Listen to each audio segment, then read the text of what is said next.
Olá, estudantes! Sou Paulo Vinícius, professor de Sociologia. Estamos começando a nossa primeira aula de Sociologia para o primeiro ano. É uma aula dentro da área de conhecimento Ciências Humanas e Sociais Aplicadas. E na aula de hoje, como vocês vão ser introduzidos a essa nova disciplina, vamos falar sobre o pensamento sociológico. Então vamos analisar e comparar diferentes fontes e narrativas expressas em diversas linguagens, com vistas à compreensão e à crítica de ideias filosóficas e processos e eventos históricos, geográficos, políticos, econômicos, sociais, ambientais e culturais. Aqui estamos vendo que vamos criar uma base para vários assuntos que vão nos acompanhar por todo o nosso ensino médio, principalmente nas disciplinas de ciências humanas. E a sociologia, que é uma dessas novas disciplinas que são novidades para vocês no ensino médio, elas fazem parte da formação básica junto com a filosofia. Por isso que, durante esses 3 anos, a sociologia vai acompanhar você durante todo o seu desenvolvimento escolar. Mas, diante dessa novidade do que representa a sociologia, nós temos que criar um jeito de olhar para a realidade diferente das outras disciplinas. Porque a sociologia ela tem um outro jeito de olhar para a realidade e nós vamos treinar o nosso olhar para isso. Então, primeiro nós temos que entender o seguinte: nós fazemos parte de uma sociedade formada por vários indivíduos e as relações entre esses indivíduos são complexas. Por isso, eu não posso reduzir a interpretação dos fenômenos sociais, das situações do cotidiano, a achismos. Ou seja, eu acho que isso funciona dessa forma, ou até mesmo usar argumentos de fake news tentando justificar determinadas situações. Então, nós vamos criar um senso crítico, nós vamos olhar para a realidade tentando entender como os fenômenos podem ser interpretados diante da complexidade que eles apresentam. Então, diante da nossa proposta, que o nosso currículo apresenta, nós vamos trabalhar a sociologia e o olhar sociológico sobre a sociedade, que é esse primeiro exercício de pensar sociologicamente, e a desnaturalização e o estranhamento dos estilos de vida, dos valores e das condutas sociais. Aqui nós temos 2 conceitos que nós temos que colocá-los no nosso vocabulário, porque eles vão fazer parte do nosso cotidiano, das nossas reflexões dentro da sociologia, que é o conceito de desnaturalização e estranhamento. Então, pegando esses 2 conceitos, como nós vamos treinar o nosso olhar sociológico a partir desses 2 conceitos? Primeiro é a desnaturalização. Então, eu não posso tratar nada como natural. Há situações do nosso cotidiano que são recorrentes, que nós sempre vemos e que tendemos a achar que é algo natural, sempre esteve ali. Porém, se nós vivemos em sociedade e aquilo que está na nossa sociedade, como comportamentos, valores e a nossa organização, elas são construções humanas, então nós temos que entender que isso não é natural. Para a gente comparar, nós podemos tratar somente a natureza como algo natural. O que é diferente disso não é natural. Então, não posso naturalizar, não posso tratar como algo comum, que sempre foi assim, situações de desigualdade que estão presentes no nosso cotidiano. Então, primeiro eu vou desnaturalizar. Então, nada é natural, por isso eu posso questionar. E aí vem o estranhamento. Então, eu vou começar a ter esse exercício de criticidade. Eu vou olhar para uma situação e questionar por que é dessa forma. E o desenho nos ajuda a ilustrar. Por que, quando a gente olhamos para uma situação de desigualdade, nós vemos que há uma concentração de renda com poucas pessoas, enquanto outras não têm nada. Será que isso é um processo natural? Então nós temos que entender que não é. Então vamos começar a questionar tudo. E nesse processo de questionamento, nós não podemos reduzir as coisas, como eu falei, a respostas simplistas, simplificar tudo achando que só tem uma resposta. E se a gente pensar que simplificar ajuda a responder um problema, nós podemos ilustrar com essa imagem da figura de um elefante. Aqui nós temos várias pessoas com os olhos vendados e tocando apenas uma parte desse elefante e dando uma interpretação. Então, uma pessoa que toca a orelha do elefante vai falar, é um abanador.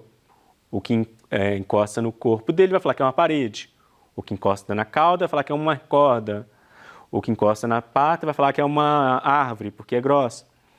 O que encosta na tromba vai falar que é uma cobra.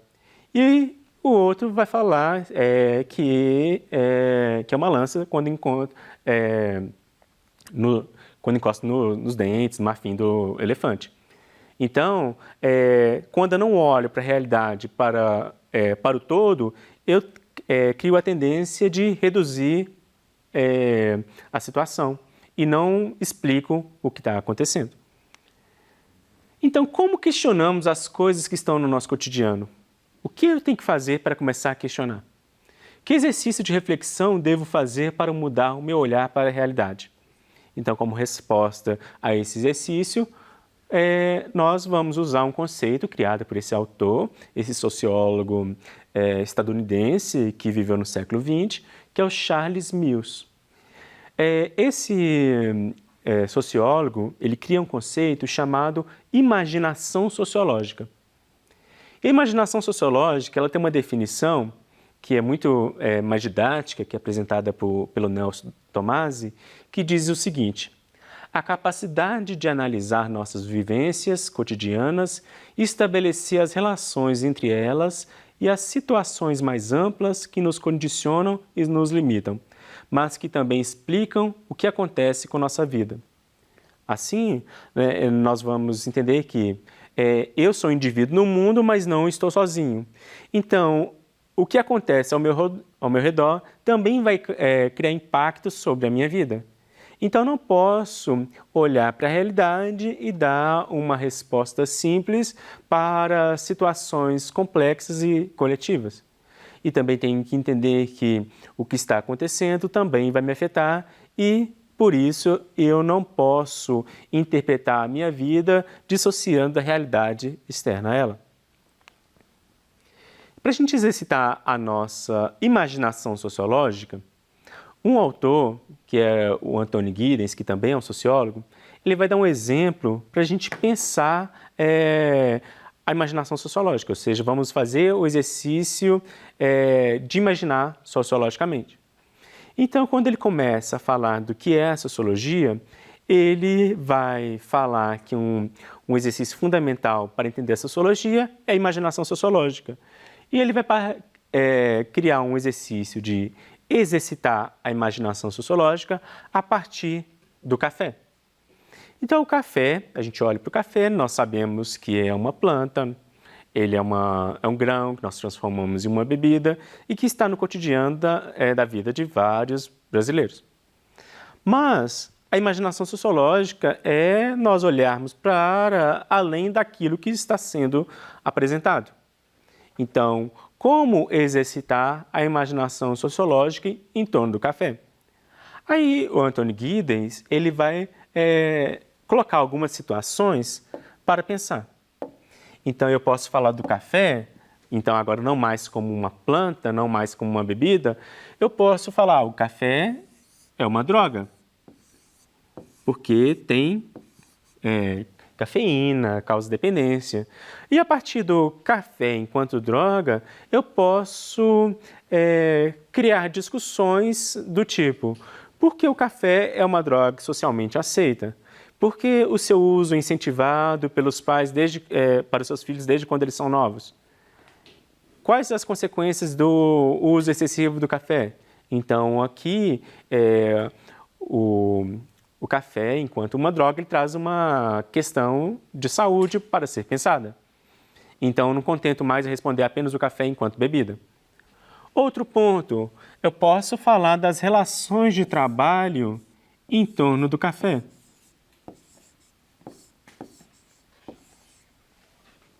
Aí eu posso questionar, aquele café que todos os dias chega à minha mesa, que eu bebo todos os dias, quais foram os processos de produção envolvidos ali? Será que as pessoas que participaram do processo de produção, desde o plantio até o momento da venda, elas têm os seus direitos trabalhistas garantidos? Ou será que em alguma etapa do processo se utiliza mão de obra escravizada? Então, esse é um ponto a se pensar sobre aquilo que nós consumimos todos os dias.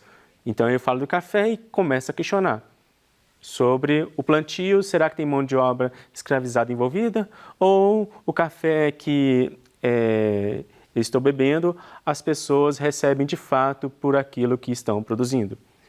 Eu posso pensar nas relações de produção, também um pouquinho ligado ao aspecto do trabalho, e pensar o seguinte, por que o café, a grande parte da sua produção, ela está no sul global, principalmente na América Latina, África, e seus maiores consumidores estão no norte global, nos países considerados mais ricos? Por que será que há uma concentração da mão de obra nos países mais pobres? Será que é mão de obra barata, enquanto que aqueles que estão consumindo geram grandes lucros para aqueles que estão revendendo nesses países? Eu também posso pensar do aspecto cultural em torno do café. Aqui é um ponto que quem é mineiro vai se identificar, porque nós temos o hábito de visitar as pessoas e ter aquela prática de tomar o cafezinho. Então, quando visitamos alguém, nos sentimos acolhidos quando alguém chama a gente para tomar café. E quando não chama, a gente sente que talvez não foi bem-vindo ali, porque no nosso contexto cultural, o café também ele é um símbolo de hospitalidade. Aqui, se você recebe o convite para o café, quer dizer que você foi acolhido. Se você não recebe, você não se sente tão bem acolhido, mesmo que em nenhum momento você tenha sido ofendido, por exemplo. Eu posso pensar também no aspecto social. O café, ele traz elementos que não estão explícitos ali, mas que nós podemos identificar pelo seu aspecto simbólico. Por exemplo, o café, ele se torna uma palavra que explica várias realidades. Quando vocês estão na escola, algum professor chama a atenção e fala, vou te mandar para a sala do diretor para você tomar um cafezinho com ele. Então a gente pensa, não, o café é uma bronca, porque eu vou ter que ir lá, sentar e vai ter uma reunião. Quando tem uma situação de corrupção, a pessoa que é corrupta e está pedindo dinheiro, ela pede um cafezinho. Então, o café é sinal de propina. Quando nós temos um ambiente de trabalho e duas pessoas elas querem se conhecer para além do ambiente de trabalho, elas marcam de tomar um café depois do trabalho. Então, o café se torna um pretexto. Então, o café, em cada realidade, ele tem um significado. Então, a gente pode falar do café para além daquela bebida que nós conhecemos. E nós também conhecemos as pessoas pela forma como tomam café. Por exemplo, um trabalhador todo dia vai na lanchonete lá e toma o café pingado, que é mais barato. Enquanto outras pessoas, elas têm condições de comprar um café mais caro, gourmetizado, porque ele vem, além do café, ele vem com outros elementos. E aqui a gente pode trazer outras questões para se pensar, principalmente no Brasil. Vamos pensar, por exemplo, no aspecto histórico. Houve uma fase na nossa história que a presença do café era tão importante que ela definia, por exemplo, a alternância de poder na presidência entre Minas Gerais e São Paulo, porque eram os maiores produtores de café e leite, que foi a República do Café com Leite. E isso devido também à sua característica econômica, porque eram os principais produtos ali. Então, exercitando a nossa imaginação sociológica, vemos que o café, ele traz várias formas de pensar. Então, quando olhamos para uma situação, para uma realidade, eu não posso mais contentar com o que eu estou vendo. Nós tendemos a reduzir muitas situações porque a resposta simples ela é mais fácil. Então, se eu moro numa cidade que tem um número alto de pessoas desempregadas, eu não posso falar que essas pessoas não trabalham porque não querem, porque são preguiçosas, não estão procurando. Eu posso falar isso quando, se eu tenho uma população alta e a taxa de desemprego é tão baixa que eu posso, talvez, atribuir uma justificativa pessoal para algumas pessoas que elas não querem buscar emprego, elas são preguiçosas, não querem uma capacitação. Mas essa justificativa não se aplica numa realidade onde o problema é maior. Então, é um problema coletivo que afeta várias pessoas, e então não posso dizer que as pessoas não estão procurando emprego porque elas não querem. O desemprego, a causa do desemprego é por causa das pessoas, é um problema individual e não coletivo. Então, nós temos que entender que há situações, há problemas estruturais na nossa sociedade que nós não podemos falar, isso é assim por causa de um indivíduo ou outro. E, inclusive, quando tentamos explicar criminalidade, quando tentamos explicar as várias violências que existem, quando queremos entender as corrupções que ocorrem nas várias esferas do Estado. Então, não posso falar que somente uma pessoa é responsável por aquilo, mas eu tenho que olhar para o problema e ver que ele é mais complexo que aquilo e tentar entender o processo, por exemplo, que chegou para aquilo. Por isso que quando a gente faz um exercício de imaginação sociológica, nós não podemos ignorar aspectos históricos na nossa realidade. Por isso que o que acontece hoje, nós temos que olhar para o passado para compreender muitas das coisas que estão acontecendo e tentar dar uma explicação mais coerente que dê conta de entender as complexidades envolvidas. Então, aqui, quando vocês forem agora estudar sociologia, nós temos que entender que nós não vamos mais naturalizar aquilo que nós tratamos como natural. Então, nós temos várias práticas que agora não vamos aceitá-las mais como comuns, porque elas podem ser questionadas, e vamos estranhar. Até mesmo coisas que nós tratamos como inofensivas. Será que realmente é inofensivo? Então eu vou causar um estranhamento, refletir sobre aquilo e depois chegar a uma conclusão. E falar, realmente não tem nenhum problema ali.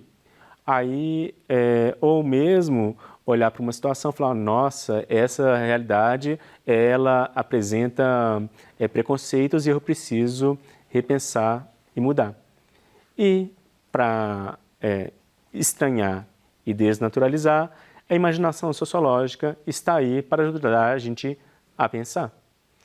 Por isso, é importante vocês se abrirem assim, para a sociologia e criarem esse novo jeito de olhar para a realidade. Então, na aula de hoje, aprendemos o olhar sociológico sobre a sociedade e a desnaturalização e o estranhamento dos estilos de vida, dos valores, das condutas sociais. Por isso, eu convido vocês a assistirem a próxima aula. Obrigado.